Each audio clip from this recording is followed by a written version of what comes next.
Bonsoir à toutes et à tous et merci de rester fidèles à Regard Croisé. Bienvenue dans ce nouveau numéro de votre émission. 4 sujets au menu ce soir. Comme d'habitude, nous allons commencer avec le Bénin qui devient le premier producteur de coton en Afrique. Après le Bénin, nous parlerons du Soudan où les violences risquent d'envahir toute la région et au-delà selon une déclaration du secrétaire général des Nations Unies, Antonio Guterres. Après le Soudan, nous parlerons de la Libye.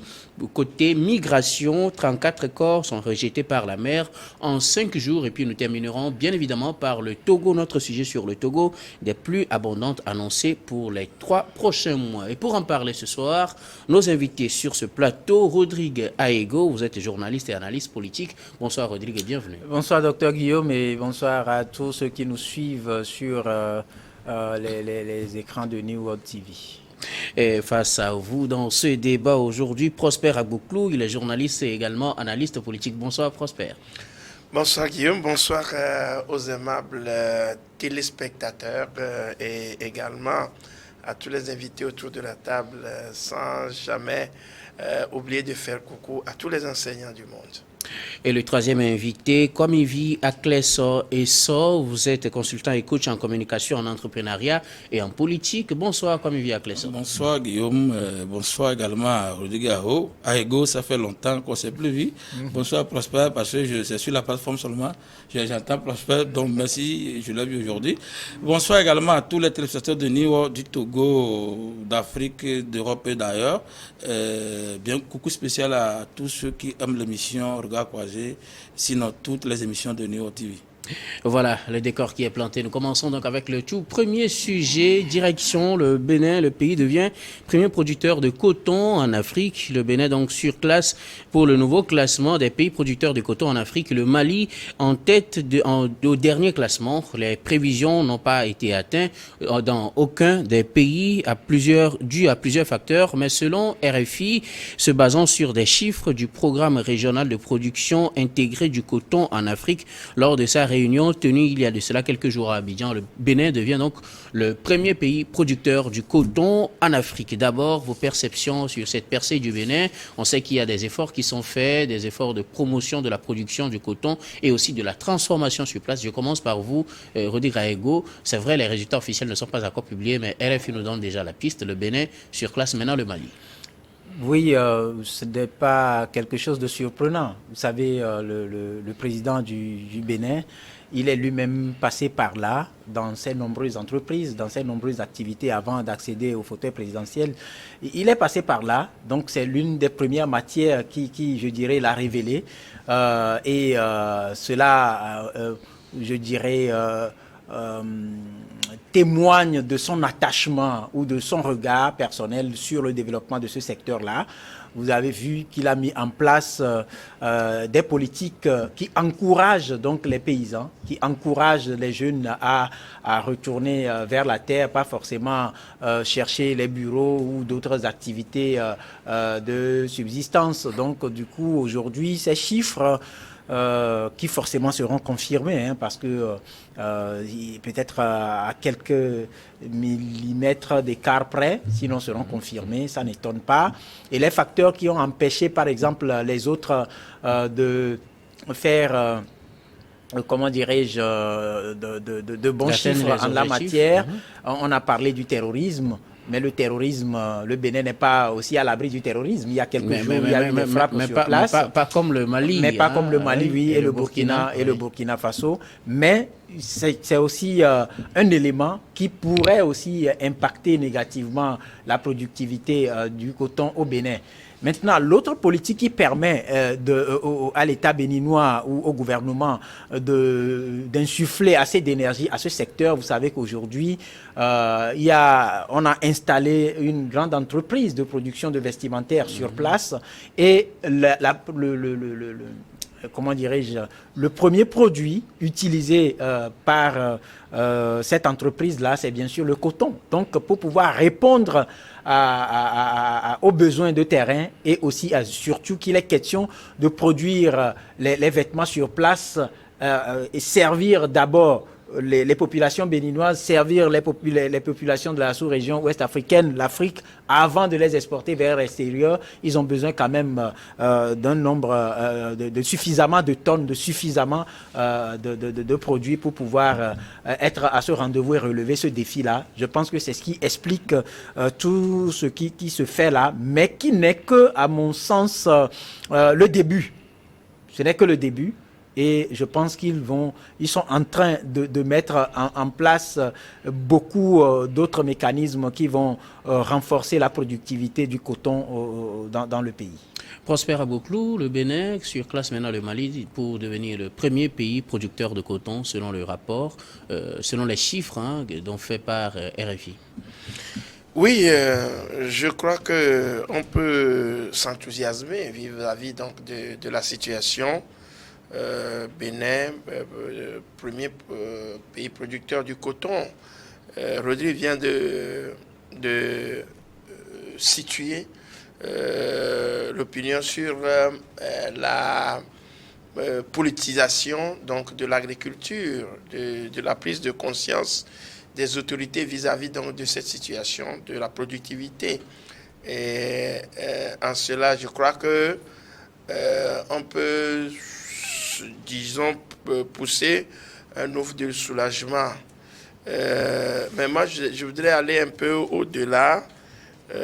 Vous savez, le coton, c'est un produit de rente. C'est pas un produit céréalier. Moi, je milite plus. C'est vrai, Rudy vient de le dire, on a mis en place une usine de fabrication de vêtements qui va absorber donc le coton. Mais il ne faut pas oublier que ce sont les machines, et ces machines-là viendront donc de l'Europe. Donc pour moi, c'est une très bonne chose, mais j'aurais voulu que les Africains ratissent large. Les produits de rente ne sont pas des produits qui avantagent l'Afrique. Le café, le cacao, tous ces produits qu'on vient chercher en Afrique pour aller en Europe. Vous allez voir même que la majorité du coton produit ira en Occident. Ils vont tout simplement apprivoiser le gouvernement béninois par rapport à une situation. Bon, vous n'avez pas les machines en tant que telles, si on va les mettre, donc il faut avoir des... C'est là où moi, ça se trouve... Pour le moment, on a le dispositif nécessaire pour transformer sur place. Oui, mais vous allez voir que le coton là sera exporté encore en Europe. Et ça, c'est vous qui le dites. Oui, je suis sûr. Vous pensez qui a ordonné, qui a permis à ce que nous puissions cultiver ces produits-là ici? C'est pour les Aego l'a besoins. dit tout à l'heure, avant de devenir président, Patrice Talon s'est investi largement dans le coton. Il sait de quoi il s'agit. Il s'agit, mais vous savez, est-ce que autant il y a 50% de Béninois qui travaillent dans la rente dans la filière coton. Coton. 40% de la productivité agricole béninoise aujourd'hui en milieu rural. C'est du coton. Oui. Mais allez me dire quel est le seuil de richesse de ces comment on appelle, paysans. Oui, de ces agriculteurs. Les cotonculteurs. Oui, les cotonculteurs. Et allez dire, le coton est passé de 200, la graine de coton, c'est de 265 francs à 300 francs. C'est ça la valeur monétaire à laquelle ce coton-là est vendu. Pour vous, on produit assez, mais on n'a pas assez d'argent, c'est ce que vous voulez dire? C'est-à-dire qu'on produit sur les territoires, on exploite les sols africains pour pouvoir produire assez. Aujourd'hui, le classement là, c'est un classement trompeur. C'est-à-dire que c'est là où on nous classe. Premier producteur du coton, premier producteur de cacao, mais on est toujours sur le seuil de pauvreté. Et vous allez voir, le président Talon, il est en train de faire de son mieux. Ça, je l'en félicite, mais il n'a pas toutes les manettes. Vous voyez à peu près, allez voir combien de ces agriculteurs sont riches. Merci. Donc, puisque le truc est vendu à 300 francs. Nous allons revenir sur les bénéfices générés par le coton tout à l'heure. Je suis enthousiasmé, un temps soit peu, mais vraiment avec des pincettes et des gants. Je voudrais d'abord avoir l'avis d'Aklesso avant de revenir sur la rente. Aklesso, le Bénin devient premier pays producteur du coton. Il dépasse maintenant le Mali. Votre appréciation d'abord? Moi, ça ne me fait ni chaud ni froid parce que je vais rejoindre Prosper. Vous voyez, il y a beaucoup de choses qu'on ne comprend pas ici. C'est une politique, ce n'est pas le Parti Talon qui a fait, c'est une politique de la Banque mondiale qui a demandé. Le Togo a également une usine de transformation à Pia Texi qui transforme le coton, on l'avait dit. Et pourtant, le Togo n'est pas classé premier producteur. Oui, c'est ce que je dis. Classement. Oui, le classement, c'est ce que je suis en train de dire. Même quand ils disent, il y a le Bénin 700 000 tonnes et suivi Burkina 480 et quelques et le Cameroun. Mais est-ce que la réalité des choses, le coton doit le produire pour qui et pourquoi? Il faut voir. Dans le monde, nous n'en sommes pas les premiers. La Chine est premier producteur du coton, suivi de l'Inde et consorts. Donc, devant la concurrence, qu'est-ce qu'on peut faire devant ceux? Si on faut pédon, c'est pour dire qu'en réalité, on lance une industrialisation qui ne nous appartient pas à nous-mêmes. Moi, j'aurais préféré que, et comme Rudy l'a dit, c'est un début, toute l'Afrique se lance dans des formations ou des industries de recherche. Les machines qu'on doit utiliser pour transformer ces cotons ne sont pas à nous. Les ingénieurs, peut-être que les réparateurs, ce ne sont pas à nous. Donc, il faut plutôt investir dans la recherche. Il faut, qu'à un moment donné, et sortir d'histoire aller retourner à la terre. Il faut qu'on trouve des ingénieurs qui fabriquent des machines. En ce moment, on peut s'en sortir. Parce que vous n'êtes pas. Mais est-ce que pour le moment, on ne peut pas se féliciter du fait que le pays fait des progrès? Malheureusement, moi, je ne suis pas là. Je ne félicite pas des gens par rapport au progrès. Je veux des résultats concrets. Si le coton que produit le Bénin peut faire à ce que les cotonculteurs, 60% deviennent de grands entrepreneurs, moi, ça me plaît. Mais le Bénin exporte, au même titre que Gabon aussi, le maïs togolais. Ça voudrait dire qu'ils ne produisent pas de maïs abondamment. Or, nos nourritures ou bien nos bases alimentaires sont basées sur le maïs, le miel et le consort. Ça voudrait dire que si on produit le coton qui est vendu à 300 francs le kilo et que l'habit revient, on doit payer à 1500, 2000. Vous voyez, c'est que. Bref, vous auriez préféré que le Bénin soit classé premier producteur de maïs? Non, j'aurais préféré que le Bénin soit classé premier producteur en tout, si cela arrange la population. C'est pour dire que moi, ce n'est pas une institution africaine qui donne ces statistiques. Des fois, je les prends par pincette également. Pourquoi c'est les autres qui doivent me dire que vous êtes ici et on est content? On a dit que la Côte d'Ivoire était premier producteur de cacao, ça n'a fait qu'aggraver la guerre à Côte d'Ivoire. On a dit que le Ghana était aussi, parce que en réalité, on ne voit pas la portée de ces choses. Donc moi, je préfère qu'on investisse massivement dans tous les domaines pour que réellement non seulement on transforme, on consomme. Parce que les produits qu'on vend encore, la plupart, il y a des habits qu'on fabrique au Togo et si ça retourne en Chine directement, il y a des tricots, mais les gens le savent pas, donc il y a des médicaments, il y a des choses qu'on fabrique et ça repart. Donc pourquoi on ne peut pas mettre en place une politique de consommation, de production, de consommation qui arrange tout le monde? Si moi je peux gagner au Togo en produisant et en vendant au Togo, je pense que c'est mieux. Donc c'est pour dire que c'est bien. Ce que le Bénin fait et ce que le Burkina fait, ce que le Cameroun a fait, mais est-ce que ça nous permet de sortir de l'ornière, du sort de pauvreté? Non. Donc à ce moment, les titres clamés haut fort qu'on a été à mon avis, c'est retarder l'inévitable. Ce qui est même à faire, c'est comment faire pour que nos économies évoluent. C'est ça même la réelle inquiétude.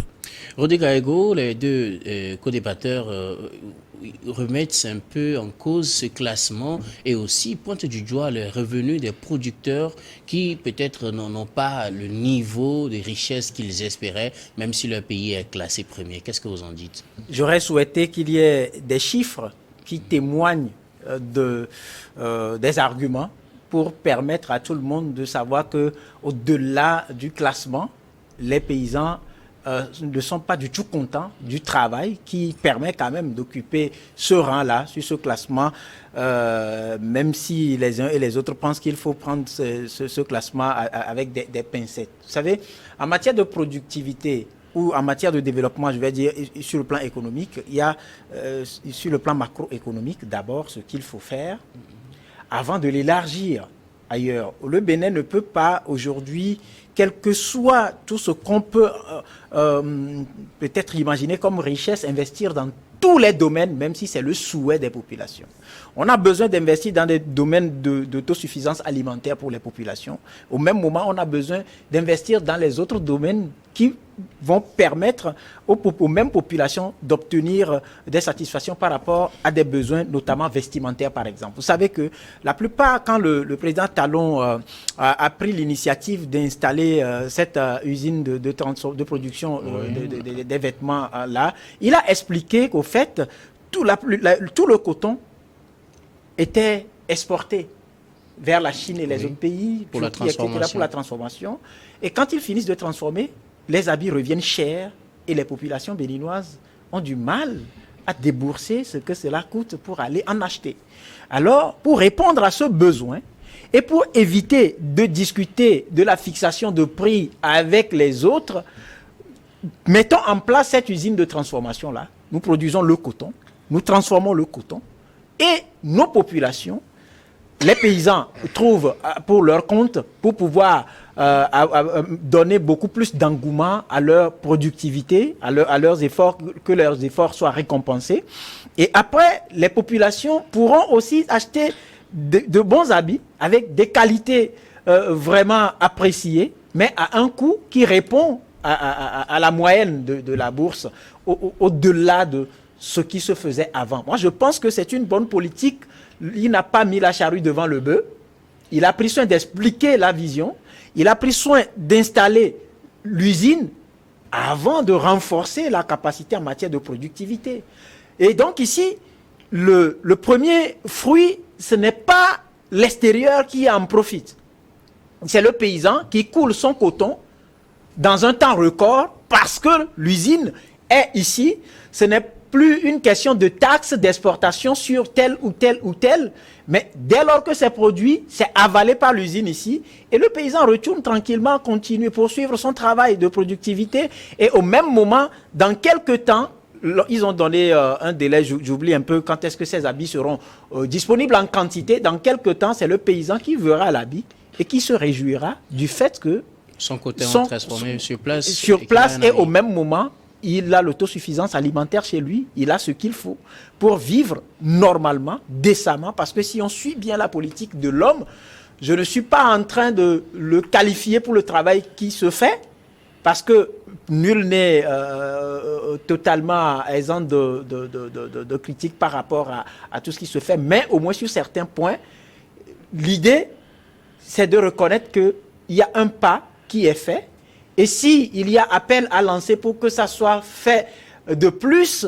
et prendre en compte d'autres préoccupations qui sont des préoccupations majeures afin de permettre aux populations ou à la population paysanne de manger à sa faim, de gagner le fruit de son travail, je pense que ce serait l'idéal pour encourager cette politique agricole-là qui me semble viable. Merci beaucoup. Nous allons marquer la première pause puis on revient pour la suite de ces débats.